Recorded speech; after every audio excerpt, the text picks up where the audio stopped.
चुनकर आने पर बांटे जाएंगे। कुकर से लेकर वॉशिंग मशीन, बीजेपी के प्रत्याशी सुधीर मुनगंटीवार के नाम से सोशल मीडिया पर जमकर वायरल हो रहे कथित कूपन से लोगों में संभ्रम। आमच्या घुगुस शहरामध्ये सुधीरभाऊ मुनगंटीवार सेवा केंद्रातर्फे प्रत्येक घरी प्रत्येक महिलांना अशा प्रकारचे कार्ड देऊन आमिष देण्यात आले आहे की सुधीरभाऊ निवडून आल्यानंतर ते प्रत्येक घरी वॉशिंग मशीन, कूलर, कोणाला मिक्सर अशा प्रकारचे वेगवेगळे आमिष देऊन त्या आमिषाला बळी पाडण्याचा प्रयत्न करत आहेत। तर माझं निवडणूक आयोगाला विनंती आहे की आचारसंहितेमध्ये असे प्रकार कसे घडू शकतात, तर निवडणूक आयोगाने यांच्यावर सक्त कारवाई करावी अशी माझी विनंती आहे। लोकसभा चुनाव को लेकर कल 19 अप्रैल को पहले चरण के मतदान सुबह 7 बजे से शुरू होने जा रहे हैं। उसके पहले बीजेपी के प्रत्याशी सुधीर मुनगंटीवार के कुछ कथित पर्चे वायरल हो रहे हैं, जिसे दिखाकर बोला जा रहा है कि चुनाव जीतने पर मिक्सर से लेकर वॉशिंग मशीन भेंट के तौर पर बांटी जाएगी। इस बात में कितनी सच्चाई है जिसका कयास हम नहीं लगा सकते, किंतु वायरल हो रहे पर्ची की हम बात करें तो भेंट उपहार की लालच में चंद्रपुर में पंजा की हालत कमजोर कर सकती है। चंद्रपूर वनी आर्णी लोकसभा क्षेत्रामध्ये प्रचार करताना आम्हाला प्रामुख्याने एक गोष्ट लक्षात आली। घुगुस क्षेत्रामध्ये भारतीय जनता पक्षाच्या कार्यकर्त्यांनी घुगुसच्या मतदारांना अनेक प्रलोभन दिले।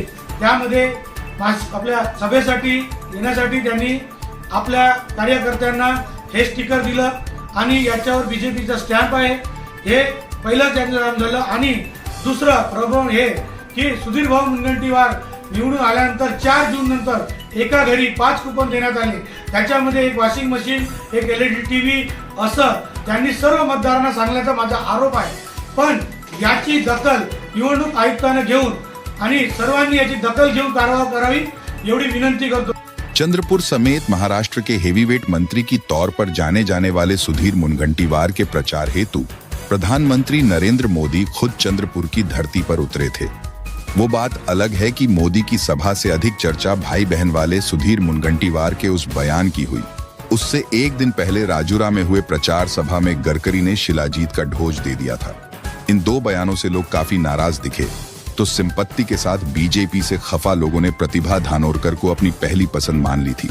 लेकिन अब जो कथित पर्ची सोशल मीडिया पर वायरल हो रही है, उससे हो सकता है कि पंजा की हालत खराब कर दे।